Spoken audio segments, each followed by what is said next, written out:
You're listening to Heritage Radio Network. HRN is food radio supported by you. Learn more at heritageradionetwork.org. This episode of Pizza Quest is brought to you by Central Milling, hand-selected grain, expertly milled for passionate bakers. Central Milling is the farmer, the miller, and the baker working together to preserve American farmland for tomorrow while providing the highest quality flour and grains for the bakers of today. Dating back over 150 years, Central Milling is built on generations of knowledge, and they know that premium flour starts at the source. Employee-owned, Central Milling works directly with their farmers to sustainably grow grains that have exceptional flavor, nutrient content, color, and baking performance, which results in one of the largest selections of premium specialty flour and grains in the country. Hand-selected for the highest baking qualities, milled, cracked, or blended slowly to minimize heat generation, then bake-tested for performance. Learn more about Central Milling and their products at centralmilling.com. I'm Peter Reinhardt, and welcome to Pizza Quest. I'm coming to you today from the International Pizza Expo.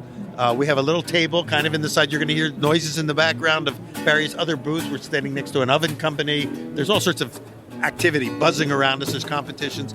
And I am sitting here with Lars and Christina Smith of State of Mind Pizza in Los Altos, California, which is kind of a new player on the block. Not brand new, but you're relatively new, but with a long pedigree. So Lars, Christina, welcome to Pizza Quest. Thank you. Why don't you tell everyone who's listening who don't know who you are a little bit about yourselves?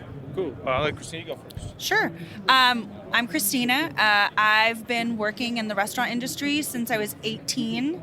And like you mentioned, we opened our family-owned restaurant in 2018. So we've been open for 5 years and opened our third location 3 months ago. So you've already been open 5 years. During those 5 years, did you have to shut down at all during COVID or anything like that? A little bit, and then we kind of pivoted to doing a lot of takeout and curbside pickup and all that stuff. So. Did anyone ever hear the word pivot before the pandemic came along?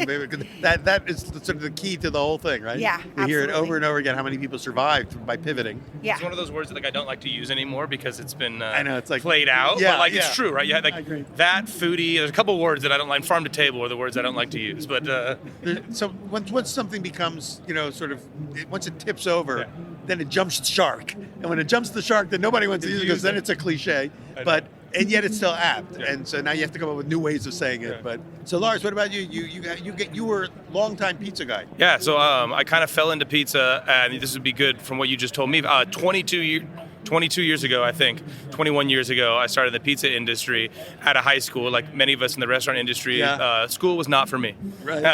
And, I went... Pizza has saved many of us. I went to work at this big, not big, but a local chain in the Bay Area called Pizza My Heart, where I met... Pizza My Heart, yeah, Leah, very well known. Justin Wadstein, Leah, well, he came later, but Leah Skirdo's been a mentor of mine, my entire pizza career. But interestingly, I went there to, not piss my parents off and have a job and, be able to help out with rent and all that. But I was interviewing at the California Culinary Academy, and really? I was where I was teaching. And I went to the CIA in Hyde Park, and I went to the French Culinary Institute in New York, and I was really convinced that I wanted to go to culinary school. And I didn't. So you checked them all out, but you didn't go. I didn't go. My parents are both public school teachers. So getting a liberal education and going to university was really important for them. They wanted to get a more traditional education rather than the culinary school thing. But since 2002, 2001, I've been in the pizza industry, and like Christina said, we went out on our own 5 years ago with my dad and my brother. So your dad's in the business too? My parents were in the business. My mom got pregnant with me, and they go, "Oh, we got to get real jobs," which I resent. But that's the story they have.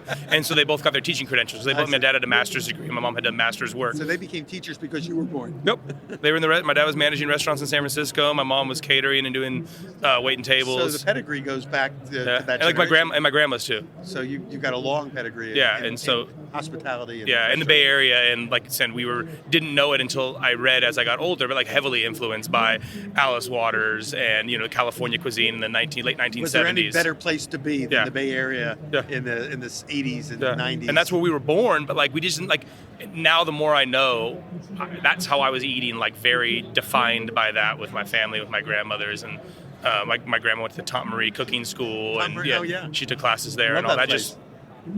She cooked for family, but she was very. That was one of the more affordable options for people that wanted to do culinary, because it was shorter classes. It was, what's the name of the woman who ran it? I can't remember now, but after my grandma passed away, we found like the little notebooks and the recipes that she got when she took the classes, and it was pretty cool. There was a lot of people who already had careers and weren't committing to coming to a culinary school for 2 years or whatever. They could come and take these 3-month classes or whatever, and it was a great school. And I actually taught there a couple of times. That's cool. Because I was teaching at the California Culinary Academy for 5 years, which was around the corner from where Tante Marie's was, and that was, for me, I lived in Sonoma County, so every day it was like a 90-minute commute each way. Yeah. So 3 hours of my day was just traveling back and forth, but I loved it, and that's where I basically, kind of got, immersed in that whole California culinary, the California Renaissance, I would call it, California cuisine. I mean, it changed the way people ate. Yeah, it really did. And now we're seeing the manifestation, and it's impacted the pizza world. Totally. And they're connected, right? With Alice Waters and Ed Ledoux and Wolfgang Puck. When they kind of jumped over from fine dining into and added pizza, suddenly pizza was legit. Yeah. It wasn't just your after school special treat. We learned after we opened our pizzeria in Los Altos that Ed Ledoux, who wrote the first California, he's not a common name in the pizza industry. I know Ed Ledoux. I wrote about him in one of my books. And Ed Ledoux grew up part of his time in Los Altos, and we found that I met people that came into my restaurant like, "You remind me so much of Ed Ledoux," and I was like, "How do you like?" And apparently he was an Army brat or something. They were moving around a lot, and he spent some of his high school in Los Altos. And he made his real first bones in the pizza business in San Francisco, baking pizzas at one of the restaurants there before he moved to LA to work for Wolfgang Puck. And he did. Somebody said he worked at Frankie, Johnny, and Luigi's in Mountain View for a time, and I don't know. Not and I think surprised, he drove them all crazy because he was like putting like stuff, and they're like, "This is not what we do here." He was thinking out of the box. Yeah, but a couple of his friends have got to share that with me. I thought that was like a pretty cool. I opened my California influenced restaurant in a town that he happened to have lived in for a while. It's pretty cool. It's nice when it kind of the circle closes around. Yeah, it was pretty special. Like that. So you mentioned those influences. So Ed Ledoux, for the people who are listening who don't know who he was the first pizza chef at Spago. Yes. And before that, he kind of worked his way up to that by being one of these guys who would go to farmers markets and get fresh ingredients and put them on top of pizzas, and thinking that pizza is more than just the Italian version that we grew up with. Yep. And Wolfgang recognized that, and he said, let's make it a part of our dining. And by then, Alice Waters had started doing pizzas at Chez Panisse. So two very influential chefs, maybe two of the most influential chefs in America, were making pizza legit. And then Ed continued there for a while until I think what he told me was that he felt like he had gone as far as he could at Spago because Wolfgang was getting all the credit, and he never would give the credit back to Ed. Still to this day. And I don't want to I've seen people posting, and Wolfgang's incredible. Spago, like everything. Yeah. But Wolfgang Puck wasn't the pizza guy, That's right. And everybody who was there, including Nancy Silverton and other famous people, all will say Ed was the pizza guy. Wolfgang didn't know anything about pizza until Ed showed him. But good for Wolfgang for recognizing the opportunity.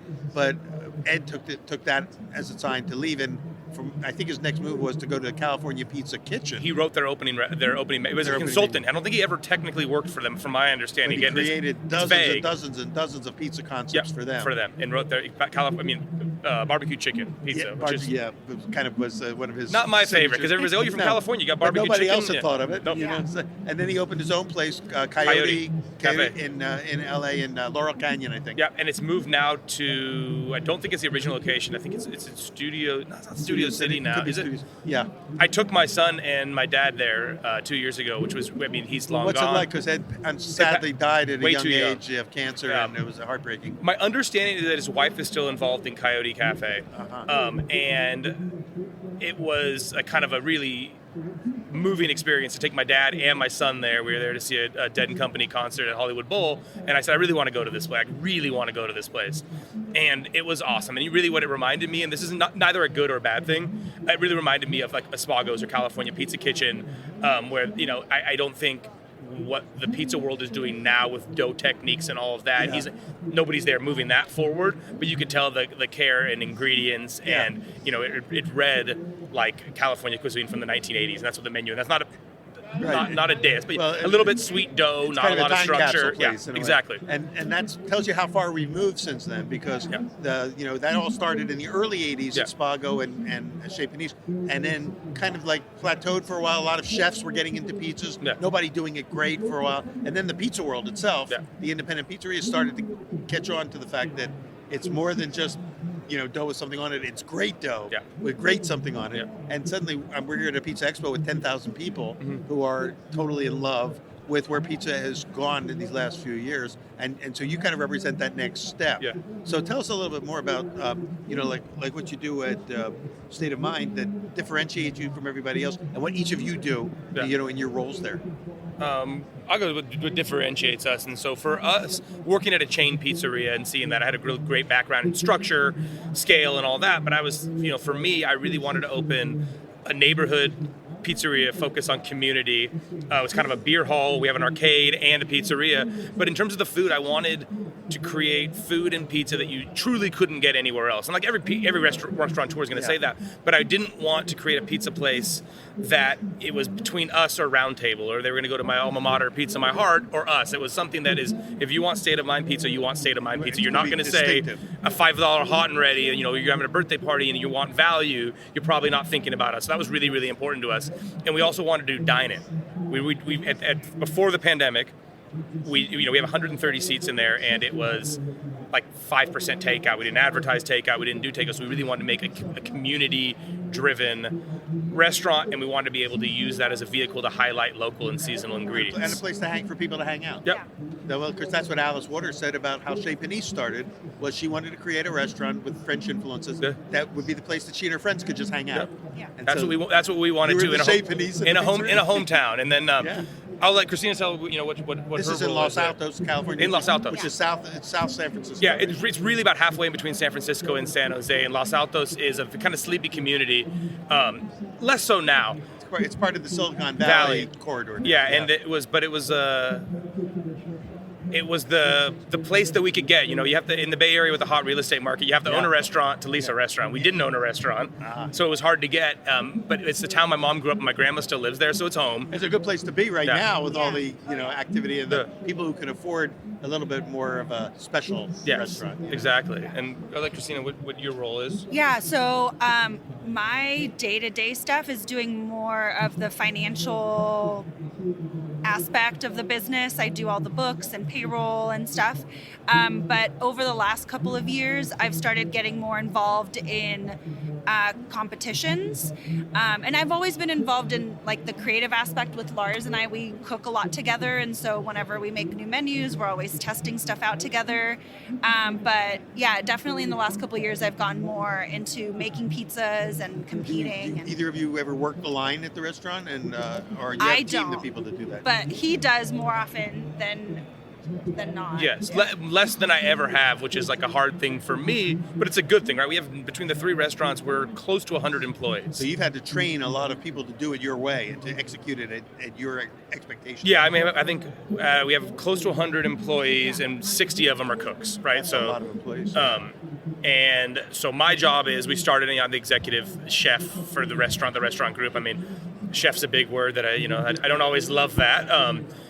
Because I'm not trained, but those kind of people that not going to culinary school always have a chip on my shoulder and acknowledge that and talking about it. But I'm the creative side of it. But it also identifies you as the jefe, Yeah, Yes, right. ultimately I make all the food decisions, and that I do have the most restaurant pizza experience. And when I was at Pizza My Heart, I was helping oversee all 23 locations. So I do have I do have the experience. So I also organize the ownership team, the five of us, and kind of set the direction and vision for the restaurant, because we kind of laugh as not kicking and screaming, but this was my idea, and I dragged the family and my wife and everybody along, and it's wonderful. Working with family is wonderful. We love it.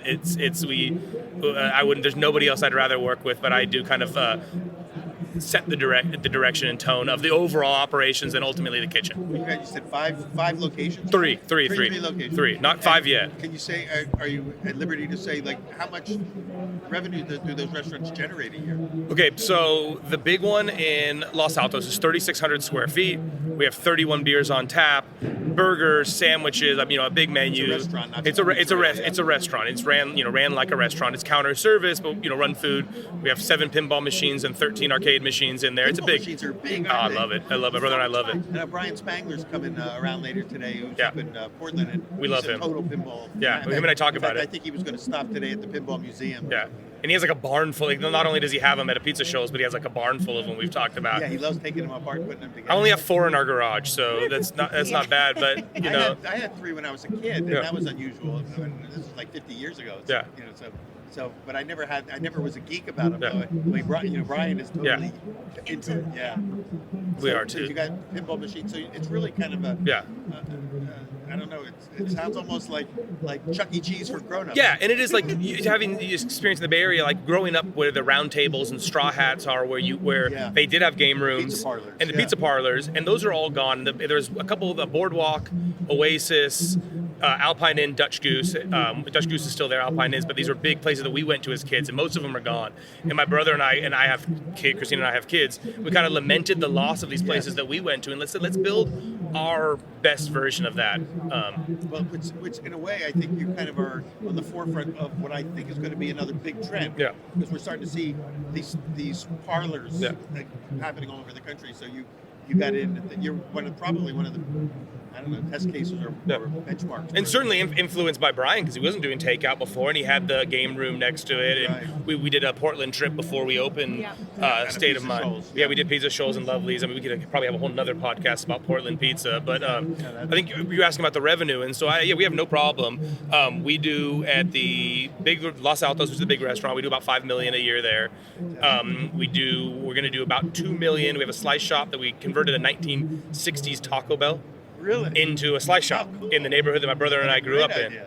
Yeah. And so we'll do about $2 million there.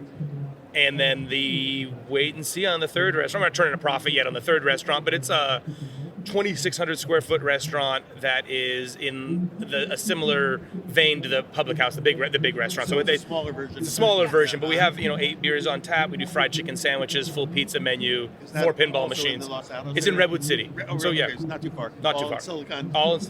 And it's funny because you are familiar with the area, but be like, oh, you're so smart. You opened in Silicon Valley, and I was like, this is home. Yeah, And we're like the anti-tech family. Like I can barely use a happened to be computer. there. Yeah, it's just Fortune home. Smiled a bunch. Exactly. Yeah. But it's a good place to be now. Yeah. And probably got in before it would. Now it's probably almost impossible to get in to that area. It's where we're very thankful that my grandpa made some very smart business decisions in the 30s, 40s, and 50s, and bought some property. I mean, but yeah, it's tough. State of Mind pizza. So why State of Mind? Where did that name come from? I'll leave that up to you. That was between him and his brother. Like 10 years ago, they came up with that. We did. So my brother came up with it. We were in the planning stages, and my dad was really, really smart, and it really pissed my brother off at the time. But he goes, if you guys want to do this, I'll support you, but you need to write a business plan, and not a little business plan. He goes, a business plan that we can shop to the SBA, knowing that the SBA doesn't fund restaurants for the most part. And we did get an SBA loan on our first restaurant. My brother and I wrote I think it ended up being a 55-page business. Did? Yep. You got it. We got it. But you wouldn't have gotten it without that plan. Nope. But part of that was that we took it seriously as concept, mission statement. So we were talking, and we knew the concept was there. We just couldn't think of a name. And I was talking about Professor Klein. I went to UC Berkeley ultimately and majored in history because I figured if I had to get a degree in something, I might as well go to story time every day and get lectured about that. I had a Nice. Go ahead. Plus, you got to go to Chez Panisse and the cheese board and everything. Oh, cheese Oh board! my gosh, Don't just get us started on their corn pizza. Don't get you started. Oh my now, god! But yeah, I that know. is another legendary place in Berkeley. All the food in Berkeley. But there is the thesis of his California history class was California is much more than a place on a map. Semicolon, it's a state of mind. That was that was the lecture. So he started the semester, ended the semester. And I am probably a pretty cerebral person, as many of us are that cook for a living. And I kept on telling my Berkeley. telling my brother that because we said California, California, California. I'm a huge deadhead. Yeah. The California is really important. My kids are 4th generation, and I was telling them about this lecture. And my brother is sitting with her. We're at a beer pairing at a wonderful pub that was doing a beer pairing dinner. And my brother's sitting there. We had a couple beers. He goes, "That's it. My dad and I, what? He goes, state of mind. That is. And he was just like lightning it in a Really, bottle. it is. It's the California state of mind as it manifests through a restaurant that has great pizza. Yeah. That was probably 10 years ago at this point.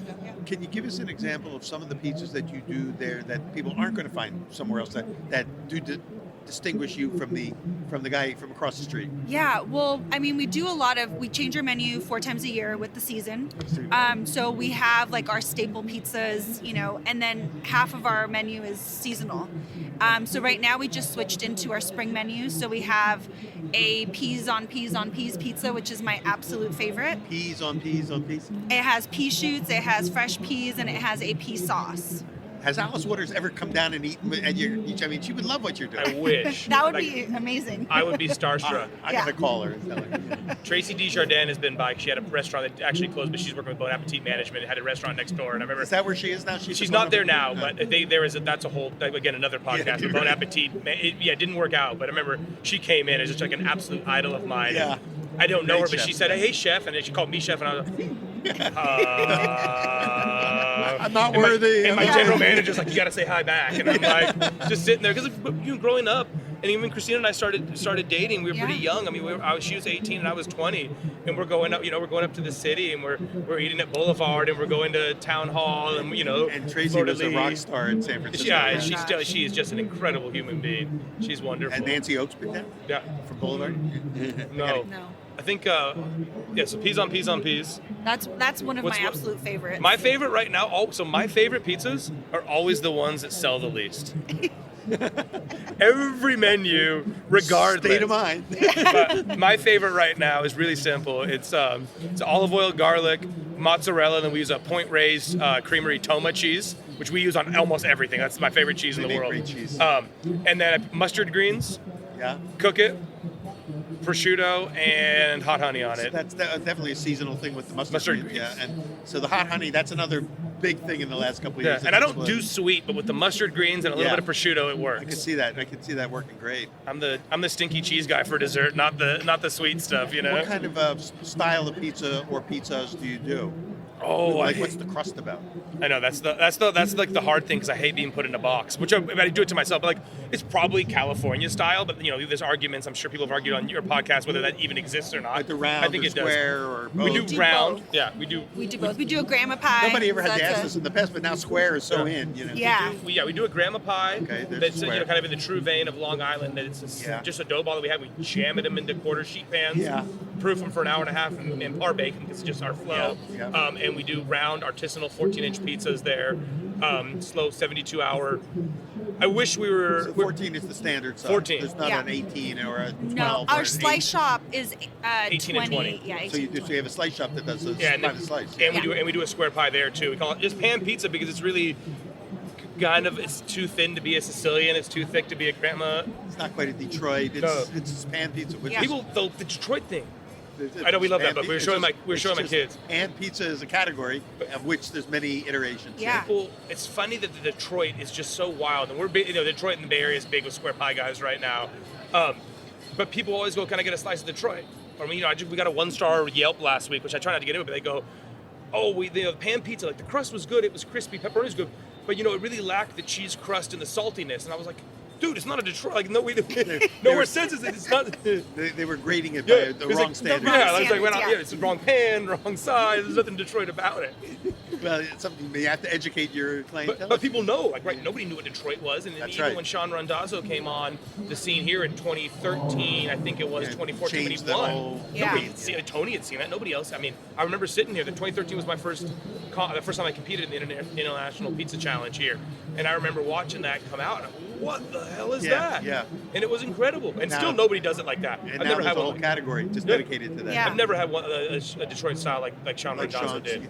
How about Smokovich. Jeff Smokovich? Yeah, Smokovich is So we've incredible. had both of them on Pizza Quest, and we had one show where we had them on together. Oh, wow. And it was just shortly that's before Sean passed away, which was again another heartbreak. Yeah. This thing about this large community that we're in is that inevitably we're going to be losing people, and sometimes way too soon. Yeah. But Sean really did kind of change the world for that style. He brought that style out of a 60-year kind of Just wild. secret and made it global. Just wild.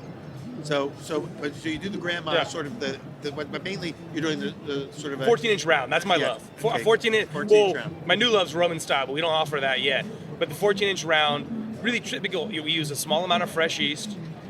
We do a couple bench rests, ball it up, no bulk ferment, and just let it sit in the refrigerator we shoot for 72, but you know when you do That's a few days. You're working when you do way 5 ahead. million a year, it's not Yeah, always it's hard possible. it's hard to have enough space for that. Yeah. We don't touch it before 48 hours. If it's less than 48 hours, we run out of dough. Thank you very much. We're out of dough. We don't do it. What kind of flour do you use for that? Right, we've changed flours many times. As the John Arena, we're always now we're tinkering. talking to the pizza geeks who are Yeah. listening. So we use Central Milling for a long time, and I love Central Milling. They're local and it's all right that. up the road, yeah. And about a year and a half ago now, no, not even about a year ago, we switched to Caputo. Oh, interesting. We Caputo, switched to Caputo. Caputo's made a big move in this country. So what is it that you liked about the Caputo and which particular type of Caputo flour are you using? So we're using the Nuvola, Nuvola. Super, Uh-huh. which is a Type 0 It's flour. a newer product of theirs. Newer product, and we use that for the 14-inch rounds at the two restaurants and the Grandma Pies, and then we use Americana at our slice The shop. slice, And what we really liked about that, we started with the Nuvola, and I'm buying bags of Nuvola for myself at home for making Roman-style pizza.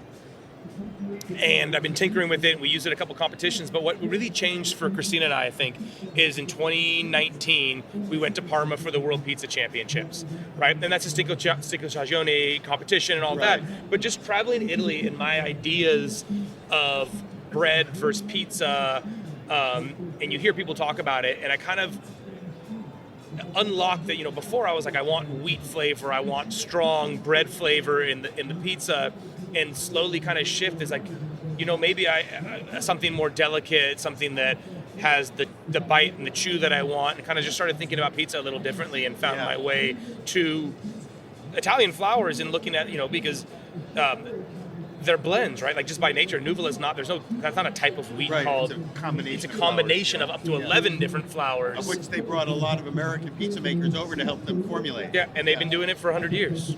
Yeah, they're good. And the consistency, and just by the nature of being around so long and doing the blends, the consistency of it is it's unbelievable. Every bag's the same, So it was what you were looking for in your Yeah, what we were looking for. And like we still use Central Milling at home for baking and all pastry flours, and Nicky Giusto is really is a genius. Yeah. And Keith, they're absolutely incredible people. And they're, of course, I just saw Keith this morning at Tony Giovignani's keynote address, and I hadn't seen him in a while.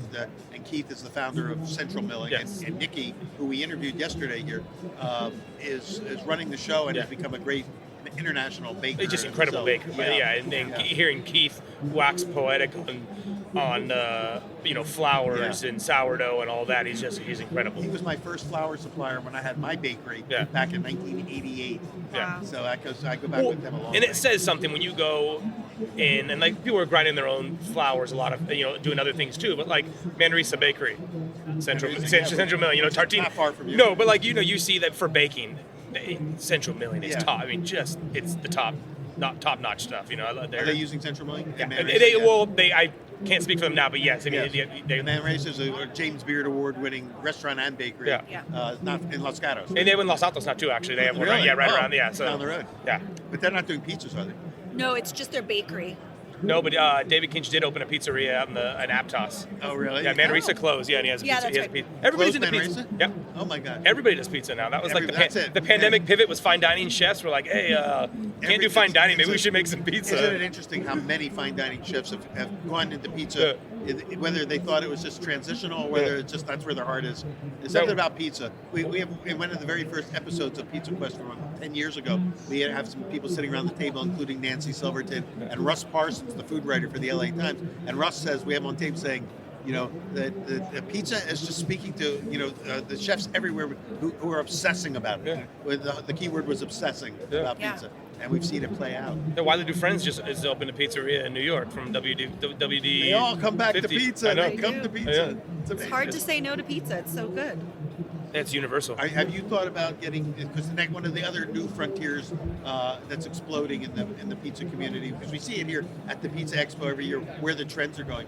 It seems like sourdough is getting bigger and bigger. Have you thought about getting into sourdough fermentation, especially being in the Bay Area? So, You're not ready for that one yet. no, so, and this is my opinion, right? Because I like Scotty's Pizza Parlor up in Portland, Sarah Minnick, they do sourdough and it's excellent. I think for the volume we do, it's tricky, which I know it's a total cop out, but it is.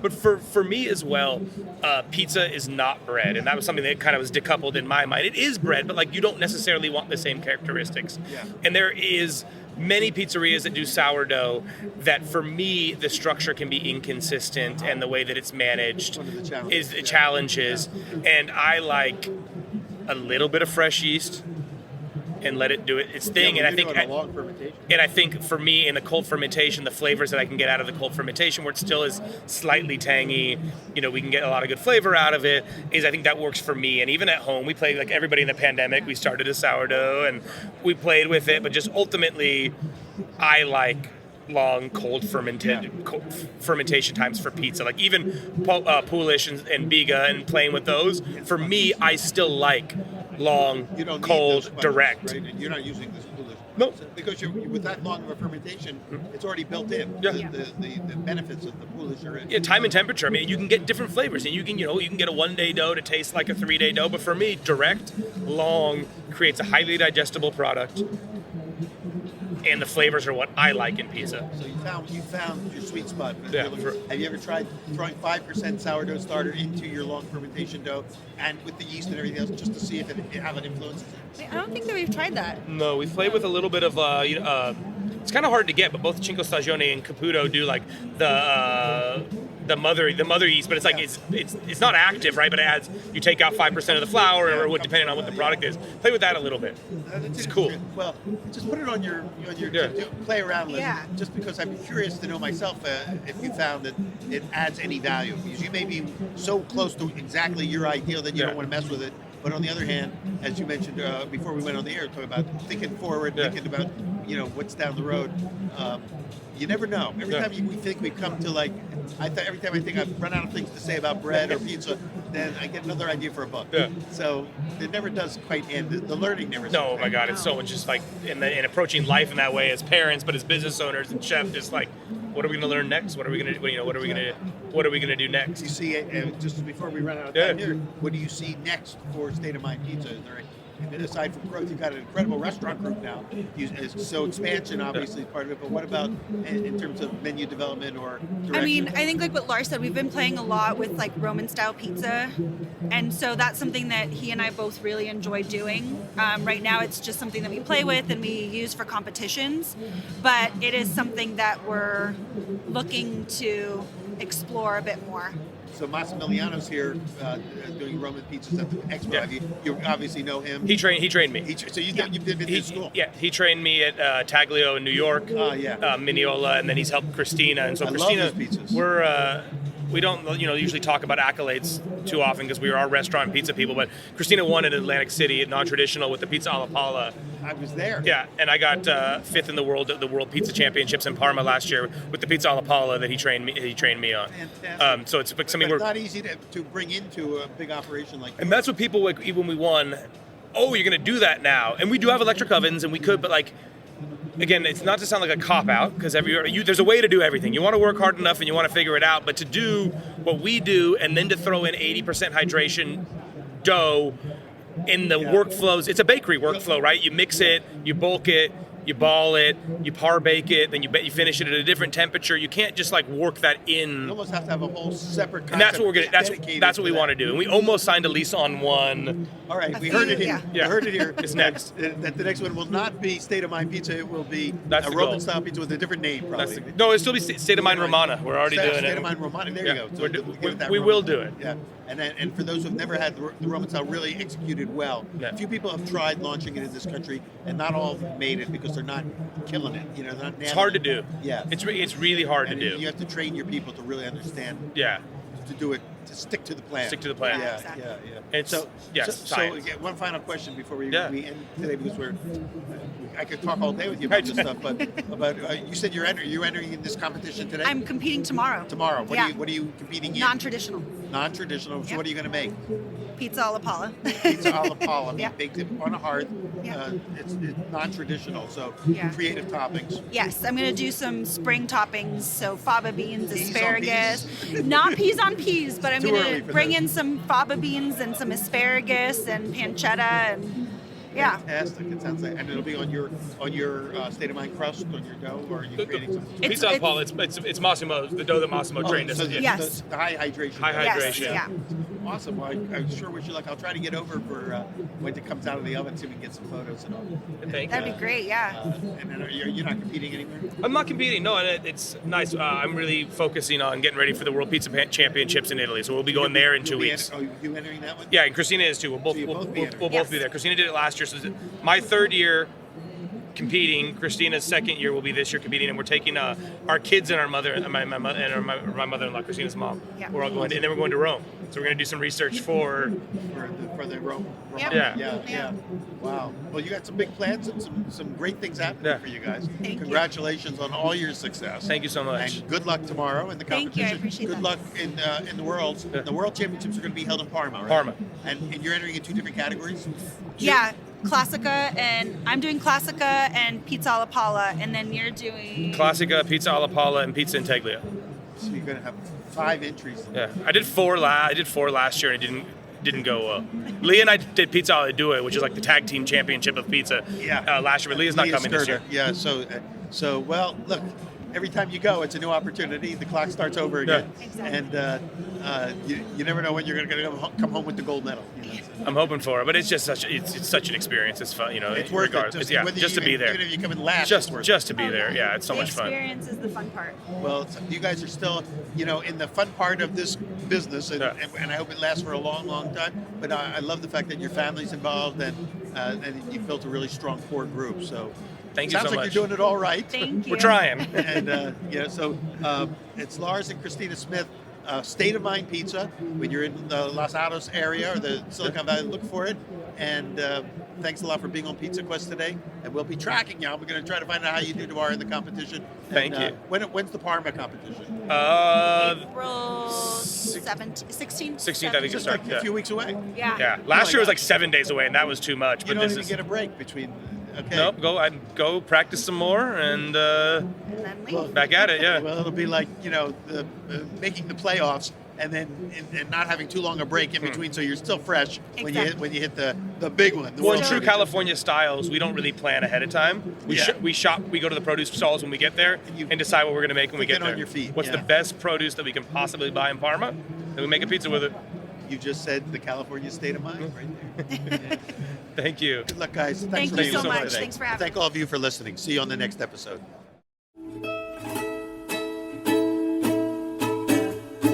Thank you for joining us for this week's episode of Pizza Quest. A number of the conversations you will hear this season were recorded over a 2-day period during the 2023 International Pizza Expo held in Las Vegas, Nevada. These recordings would not have been possible without the help of many people and our generous underwriters, but I'd like to take a moment now to especially thank some of the unsung heroes. My Pizza Quest partners, Jeff Michael and Brad English, our HRN recording producer, Liam Werner, as well as HRN's Matt Patterson and Joanna Garnett-Reipold, and also Alexander Mortati of Orlando Foods, who organized and coordinated the schedules of many of our guests to get them to our recording table throughout the expo. Thank you to all of you. Pizza Quest is powered by Simplecast. Thanks for listening to Heritage Radio Network, food radio supported by you. Keep in touch at heritageradionetwork.org/subscribe.